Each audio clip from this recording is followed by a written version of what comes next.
Welcome back for episode 2 of Don't Sleep on the Eagles. It's your boy Cash. I'm just a lifelong fan of the Philadelphia Eagles, just giving you some content for you guys to kind of go along with from a fan's perspective. We may talk X's and O's now and then, may have a few guests on now and then. But for week 2, man, I had to sulk in my own damn pain alone because this was a tough loss. But before I begin, shout out to my man, Jamie. It's his birthday. He got a dub on his birthday, so I can't even really be mad at that. But the rest of you San Francisco 49ers fan, fuck y'all.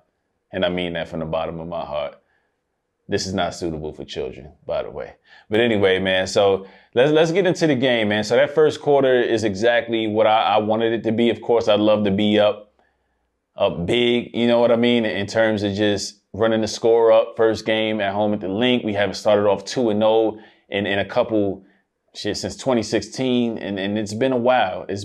So I wanted this young core to start off pretty strong in terms of just the coaching staff and the young guys that we have. But somehow, some way, man, it was just a defensive struggle, and I just knew by that first quarter that it's going to be one of those games to where we have to play smart throughout the game, and there's going to be certain periods of this game that's going to come back to haunt us. So that first quarter defensive struggle, I like what we were doing. We were stopping them. We had Garoppolo off balance. We even had Coach Shanahan just kind of looking at the playbook like, what am I doing here? So I was encouraged by our ability to limit big plays and to get them off the field, man. We owned the line of scrimmage on both sides. So that was very encouraging to see in the first quarter. In quarter, man, not a lot of things have changed. We're getting into like timely stops by both defenses.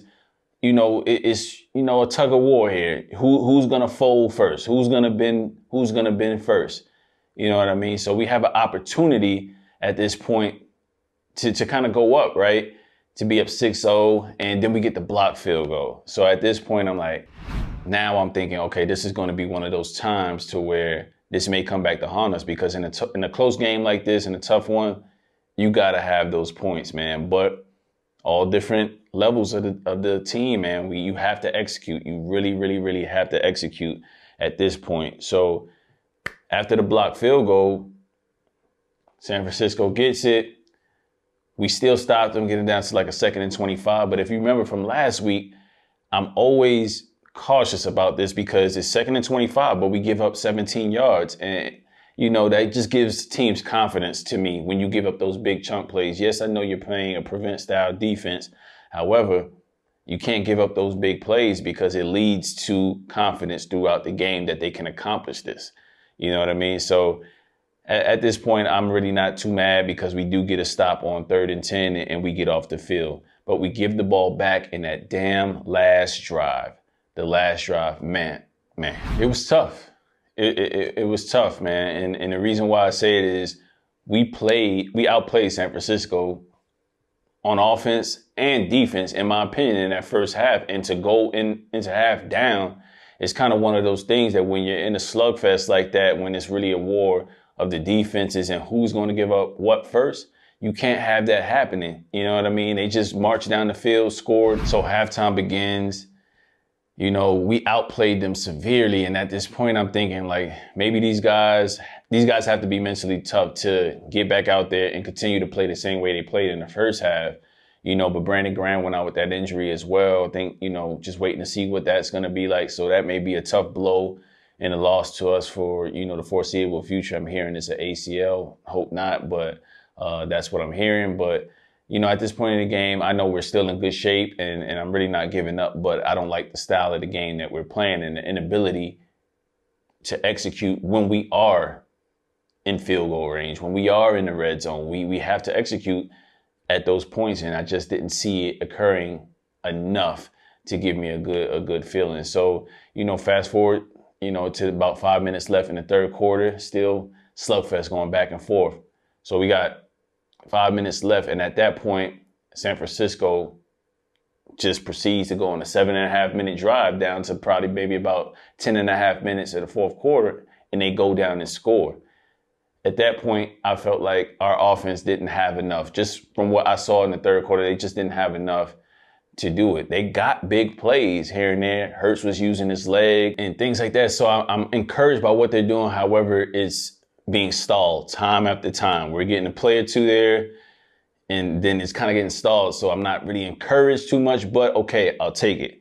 I'll take it. So they go on that 7.5 minute drive. They're now opening it up. Shanahan is getting in his bag of tricks. He's throwing intermediate plays. He's getting everybody involved. They're getting the chunk plays. They're third downs and manageable each and every time. It wasn't like we had them in 3rd and 7, 3rd and 9. No, it was 3rd and 5 and lower the entire time. So at this point, I'm like, God damn it. God damn it. You know, we probably not going to be able to come back from this type of hole unless we get a turnover. So that's where the fourth quarter began. At this point, I feel like at this point we had tons and tons of opportunity to go back and get this score a little bit closer a lot earlier in the fourth quarter as opposed to what happened towards the end. But I'll get to that. I know I'm being nitpicky, but I'm not sure if you guys are seeing it from Hurts, who looks very polished and he has gotten better, but his deep ball.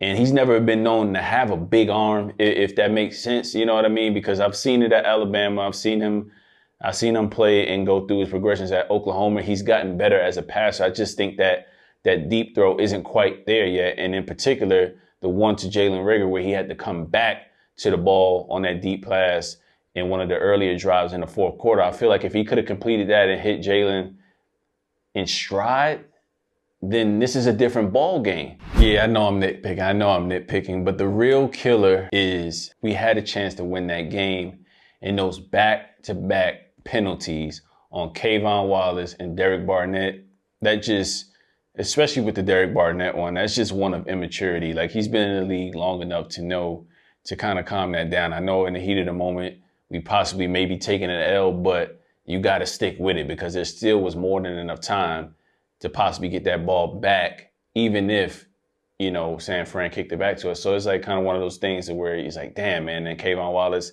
you know, that was a terrible penalty. So it's 30 yards and they get to go up. I just think that there were opportunities out there left on the table.